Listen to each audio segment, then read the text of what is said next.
Good morning बच्चों। केलक्कम memorial CBSE school Mudhol आपको स्वागत करता है। बच्चों, पिछले कक्षा में हम मिठाई वाला इस अध्याय पर चर्चा कर रहे थे बच्चों, और साथ इस कक्षा में मतलब पिछले कक्षा में वह पाठ हम समाप्त भी किए थे। ठीक है, तो पूरा उस पाठ में वह मिठाई वाला ठीक है कौन था और वह कौन कौन सी चीज़ बेचता था। जब वह एक बार उधर आए बहुत दिनों के वह जब आता था तो उस समय अलग अलग चीज़ लेकर बेचने के लिए आता था। समझ में आ रहे ना, ऐसा क्यों करता था? यह सब विषय हम चर्चा करते हुए पिछले कक्षा में वह पाठ हम समाप्त किए हैं बच्चों। तो पाठ होने के बाद पाठ के पीछे क्या है, प्रश्न है। ठीक है, प्रश्न अभ्यास से इस भाग पर कुछ प्रश्न है, मतलब कुल मिलाकर क्या है 8 प्रश्न है। आप प्रश्नों के उत्तर लिखना चाहिए। तो आज हम इस कक्षा में क्या करेंगे, तो प्रश्न पढ़कर मैं उत्तर क्या है पढ़ता हूँ, मतलब आपके साथ चर्चा करता हूँ। आप क्या करो वह भी सुनो, ठीक है, और आप किताब पढ़कर उन प्रश्नों के उत्तर ढूंढने के लिए कोशिश करो, और किताब पढ़कर क्या करो आप प्रश्नों के उत्तर लिखो। ठीक है, पहला प्रश्न, मिठाई वाला अलग अलग चीज़ें क्यों बेचता था और वह महीनों बाद क्यों आता था? पहला प्रश्न है बच्चों। ठीक है, तो उसका उत्तर ठीक है मैं इधर आपके साथ चर्चा करता हूँ, मतलब वह उत्तर क्या है मैं पढ़ता हूँ, चर्चा करता हूँ। आप यह सुनकर लिखो, नहीं तो आप किताब पढ़कर उन प्रश्नों के उत्तर आप लिख सकते हैं। मिठाई वाला अलग अलग चीज़ इसलिए बेचता था क्योंकि वह बच्चों का वह व्यक्ति, देख लो फिर से और एक बार पढ़ता हूँ। मिठाई वाला अलग अलग चीज़ें इसलिए बेचता था क्योंकि वह बच्चों का सानिध्य प्राप्त करना चाहता था। उसके बच्चों एवं पत्नी की मृत्यु असमय हो गई थी। वह अपने बच्चों की झलक इन गली के बच्चों में देखता था, इसलिए वह बच्चों की रुचि की चीज़ें बेचा करता था। वह बदल बदल कर बच्चों की चीज़ें लाया करता था, इसलिए उसके आते ही बच्चे भी उसे घेर लिया करते थे। वह बच्चे की फरमाइशों पूरी करना रहता था। वह कई महीनों के बाद आता था क्योंकि उसे पैसों का कोई लालच नहीं था। इसके अलावे वह इन चीज़ों को तैयार करवाता था तथा बच्चों के उत्सुकता को बनाए रखना चाहता था। ठीक है, वह अलग अलग चीज़ें क्यों बेचता था? अब देख लिया आप, इसका उत्तर क्या होगा, क्या है। ठीक है, अब भी किताब पढ़कर क्या करो, लिखो। अब क्या मैं उत्तर कहा उसमें, तो उससे हमें यह समझ में आता है कि अलग अलग चीज़ें क्यों बेचता था। समझ में आ रहे ना, कि उस व्यक्ति के पत्नी और बच्चों की मृत्यु हो गई। ठीक है, तो वह दुख भूलने के लिए और इन गलियों में जो बच्चे थे उन बच्चों को देखकर मन का दुख भूलने के लिए वह क्या करता था, अलग अलग चीज़ लेकर उधर बेचने के लिए आता था। साथ जब वे बच्चे उसे घेरते हैं या वो खुशी से आकर उस व्यक्ति के साथ समय बिताते हैं, तो उस समय उस व्यक्ति को अपने बच्चों की याद आता था। ठीक है, तो इस तरह दुख भूलने के लिए या खुशी से समय बिताने के लिए वह क्या करता था, अलग अलग चीज़ लेकर उधर बेचने के लिए आता था। ठीक है, तो यह पहला प्रश्न का उत्तर है बच्चों। और दूसरा, मिठाई वाले में वे कौन से गुण थे? मिठाई वाले में वे कौन से गुण थे जिनकी वजह से बच्चे बड़े भी उसकी ओर खींचे चले आते थे? समझ में आ रहे ना, मतलब उस व्यक्ति के पास या व्यक्ति में ऐसे कौन से गुण थे, उससे उन्होंने छोटे छोटे बच्चों से लेकर बड़े बूढ़ों व्यक्तियों को अपने ओर क्या करता था, उन्हें खींच लेता था। समझ में रहे ना, तो ऐसे कौन से गुण हैं? तो जवाब देखो बच्चों उसका।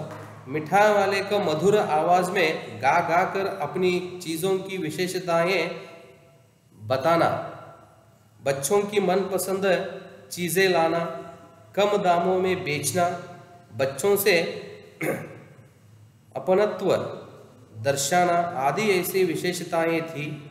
बच्चे बड़े भी उसकी ओर खींच चले आते थे। ठीक है, वह व्यक्ति क्या करता था, अपने मधुर स्वर में, ठीक है, वह क्या करता था, गा गा कर अपनी चीज़ों की महत्व या विशेषताएं बताता, ठीक है, लोगों को। और बच्चों की मनपसंद चीज़ें लाना, बच्चों का मन जो चीज़ पसंद करते हैं, ठीक है, वैसे चीज़ उन्होंने लेकर आता था। ऐसे अनेक व्यक्ति में गुण थे, इसलिए उससे सभी लोगों को उन्होंने क्या करता था, अपनी ओर खींच लेता।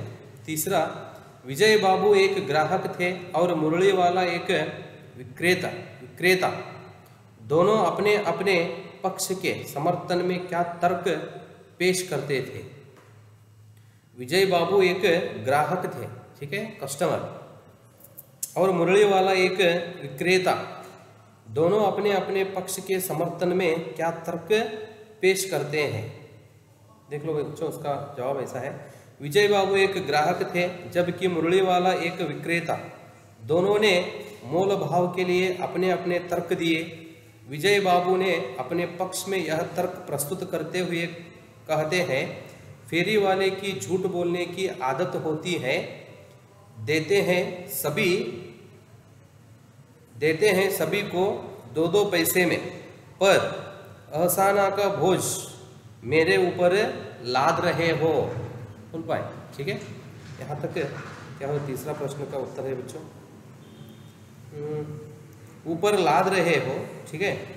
और जरा विवरण, इसके विपरीत मुरली वाले ने अपना तर्क प्रस्तुत करते हुए कहा, ग्राहक को वस्तुओं की लागत का पता नहीं होता, तो उनका दस्तूर होता है कि दुकानदार चाहे हानि उठाकर वस्तु क्यों न बेचे, पर ग्राहक यही समझते हैं कि दुकानदार उन्हें लूट रहा है, ठीक है। तो पहला विजय बाबू का तर्क, तो उन्होंने क्या कहा, ठीक है, उसके मन में क्या विचार था। तो अब वो व्यापारी मतलब मुरली वाला क्या, ठीक है, इस तरह। आगे चौथा प्रश्न, खिलौने वाले के आने पर बच्चों की क्या प्रतिक्रिया होती थी, ठीक है। चौथा प्रश्न, खिलौने वाले के आने पर बच्चों की क्या प्रतिक्रिया होती थी। देखो उत्तर बच्चों, खिलौने वाले के आने पर बच्चे खुश हो जाते थे, बच्चे अति उत्साहित हो जाते थे।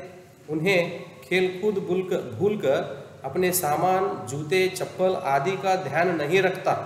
वे अपने अपने घर से पैसे लाकर खिलौने का मोल भाव करने लग जाते थे। खिलौने वाला उनका मन चाहा खिलौने दे देता था और बच्चे उन्हें लेकर काफ़ी खुश हो जाते थे। बच्चे खुशी से पागल हो जाते थे। यहाँ तक ये चौथा प्रश्न का उत्तर है बच्चों। आगे पांचवा प्रश्न देखो, रोहिणी को मुरली वाले के स्वर से खिलौने वाले का स्मरण क्यों हो आया। रोहिणी को मुरली वाले के स्वर से खिलौने वाले का स्मरण क्यों हो आया। उत्तर देखो, रोहिणी को मुरली वाले के स्वर से खिलौने वाले का स्मरण इसलिए हो आया क्योंकि खिलौने वाले की तरह ही इसकी आवाज़ जानी पहचानी थी। खिलौने वाला भी इसी प्रकार मधुर स्वर से गाकर खिलौना बेचा करता था। मुरली वाला ठीक उसी तरह ही मीठे स्वर में गा गा कर मुरलियाँ बेचा करता था। इस कारण से उसे क्या हुआ, उसका स्मरण आया। आगे बच्चों छठवा, किसकी बात सुनकर मिठाई वाला भावुक हो गया था। उसने इन व्यवसायों को अपनाने का क्या कारण बताया। किसकी बात सुनकर मिठाई वाला भावुक हो गया था। उसने इन व्यवसायों को अपनाने का क्या कारण बताया। ठीक है, रोहिणी की बात सुनकर मिठाई वाला भावुक हो गया था। ठीक है, इस पर उसने भावुक हो बताया, मैं भी अपने नगर का एक प्रतिष्ठित व्यापारी था। मखाना व्यवसाय, गाड़ी, घोड़े, नौकर चाकर सभी कुछ था। स्त्री थी, छोटे छोटे 2 बच्चे थे। मेरा वह सोने का संसार था। तो उसके पास सुख के सभी साधन थे। स्त्री और छोटे बच्चे भी थे। ईश्वर की लीला सभी को ले गई। उसने इन व्यवसायों को अपनाने के निम्नलिखित कारण बताए। ठीक है, मैं इस व्यवसायों को माध्यम से अपने खोए बच्चों को खोजने निकला हूँ। इन हंसते कूदते उछलते तथा इटलाते बच्चों में अपने बच्चों की झलक होगी। इन वस्तुओं को बच्चों में बेचकर संतोष का अनुभव करता हूँ। बच्चों के चेहरे की खुशी देखकर मुझे असीम संतोष मिलता है। वह काम उन्होंने क्यों कर रहा था? अनेक अलग अलग चीज़ें बेचने का काम वह क्यों कर रहा था, उसका जवाब। आगे 7वां, अब इस बार ये पैसे न लूंगा। कहानी के अंत में मिठाई वाले ने ऐसा क्यों कहा? तो उसका उत्तर देखो, मिठाई वाले के जीवन का रहस्य कोई नहीं जानता था, लेकिन जब उसने अपने जीवन की सारी गाथा दादी और रोहिणी को बताई, उसी समय रोहिणी के छोटे छोटे बच्चे चुन्नू मुन्नू आकर मिठाई मांगने लगते हैं। वह दोनों को मिठाई से भरी एक एक पुड़िया देता है।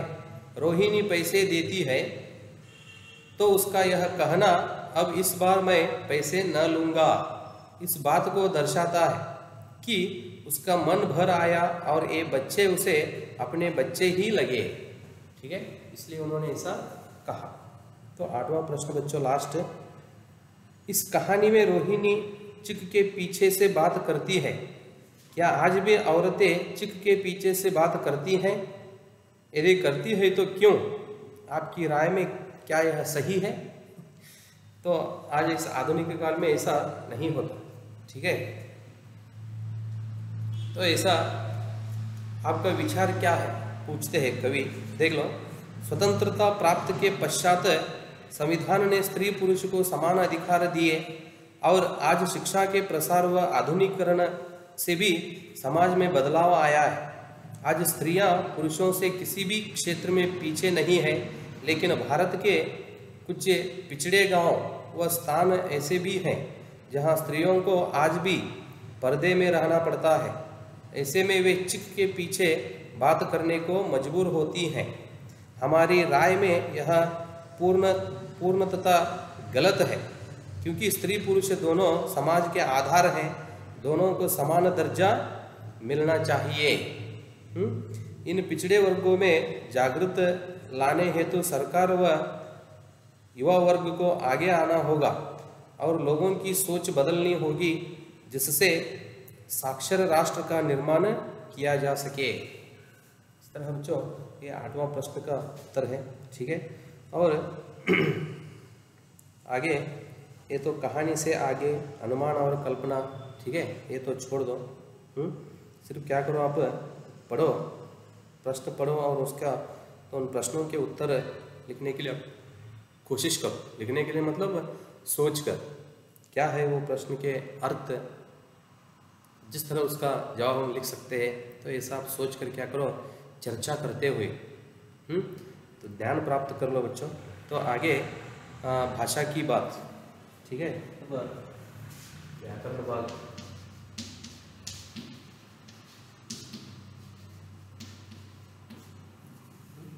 तो इस भाग पर देख लो बच्चों। इधर क्या करते हैं उन्होंने,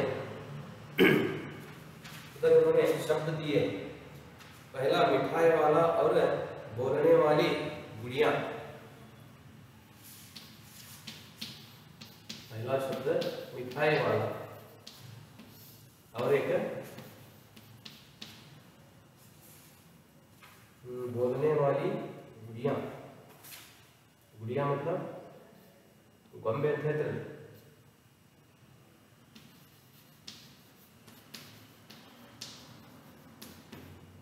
बोलने वाली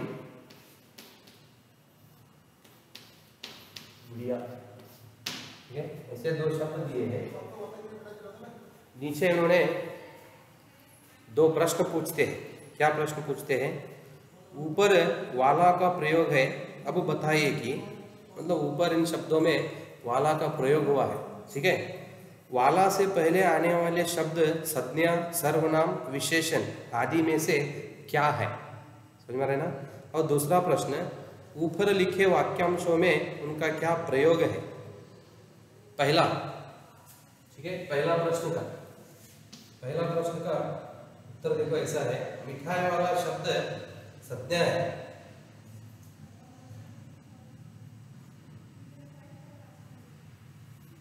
इसमें, ठीक है, पहला प्रश्न क्या है वो, वाला से पहले आने वाला शब्द संज्ञा, सर्वनाम, विशेषण आदि में से क्या है।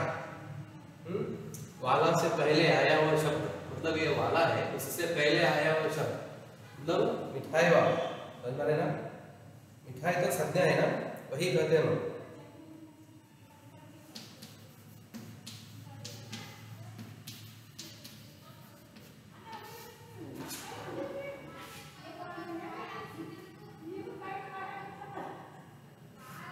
मिठाई वाला, वाला से पहले तो मिठाई, ठीक है, शब्द संज्ञा है, ठीक है।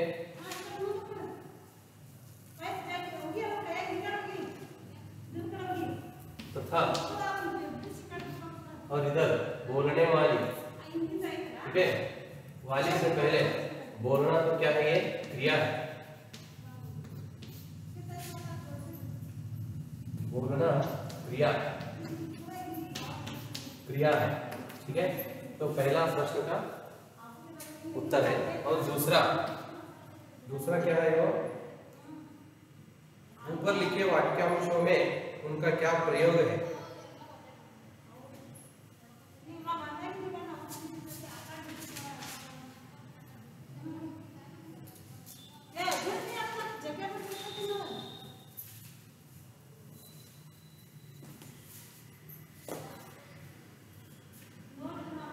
मिठाई वाला शब्द विशेषण है,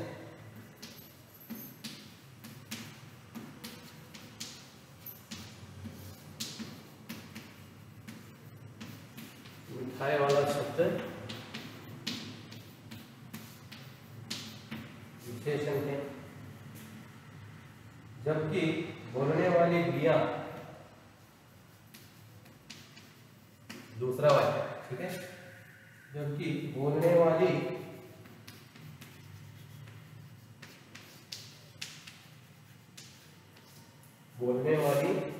गुड़िया में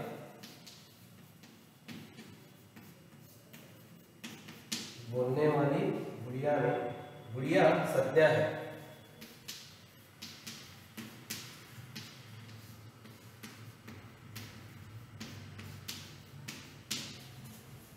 ठीक है, संज्ञा है।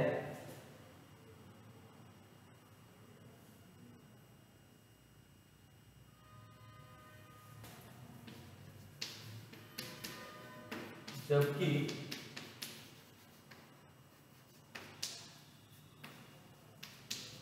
बोलने वाला शब्द विशेषण है, बोलने वाला शब्द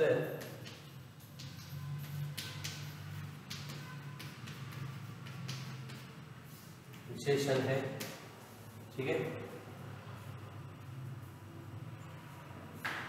जो गुड़िया की विशेषता बता रहा,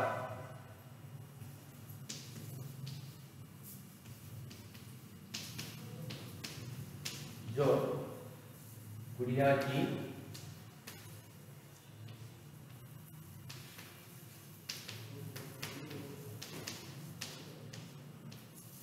विशेषता बता रहा है, विशेषता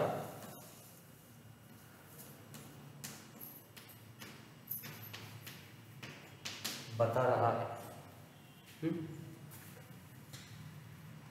ये उसमें दूसरा, अच्छा मुझे ज़्यादा वक्त नहीं, जल्दी से दो तो निकाल दो। उपरोक्त वाक्य में तो के प्रयोग की ओर ध्यान दीजिए। पूर्वी उत्तर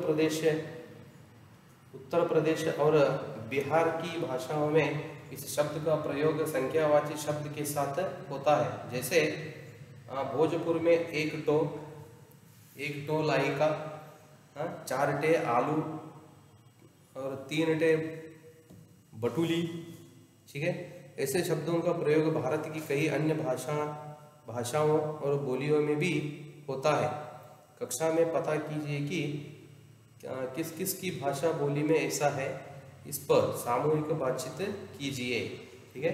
तो दूसरा तो लिखने की जरूरत नहीं है बच्चों। तीसरा, वे भी जान पड़ता है, पार्क में खेलने निकल गए हैं। क्यों भाई, किस तरह देते हो मुरली? दादी, चुन्नू मुन्नू के लिए मिठाई लेनी है, जरा कमरे में चलकर टहराओ। भाषा के ये प्रयोग आजकल पढ़ने सुनने में नहीं आते, आप ये बातें कैसे कहेंगे, ठीक है। उन्होंने तीसरा प्रश्न देख लो।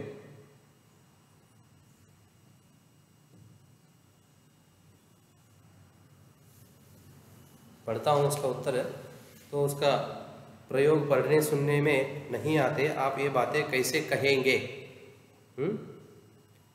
लगता है वे भी पार्क में खेलने निकल गए हैं। भैया, इस मुरली का मूल्य क्या है? तीसरा, दादी चुन्नू मुन्नू के लिए मिठाई लेनी है, जरा जाकर उसे कमरे में बुलाओ, ठीक है। आज, ठीक है, मतलब आप ये बातें कैसे कहेंगे, प्रश्न दिए ना, हम इस तरह चर्चा कर सकते हैं या इस तरह उन शब्दों को या वाक्यों को हम प्रयोग कर सकते हैं, ठीक है। यहाँ तक बच्चों ये भाषा की बात भाग चर्चा हुई, यहाँ तक खत्म हुई है। तो कुछ करने को, ये तो क्या है, असाइनमेंट है। प्रश्न और 8 प्रश्नों के उत्तर 7 भाषा की बात में, तो पहला, ठीक है, पहला और तीसरा ये दोनों लिखो बस। यहाँ तक बच्चों यह पूरा पाठ समाप्त के साथ है, और ये प्रश्न अभ्यास का क्या भाग है वो भी समाप्त हुआ है। तो आगे का विषय क्या है अगले कक्षा में देखेंगे बच्चों। धन्यवाद।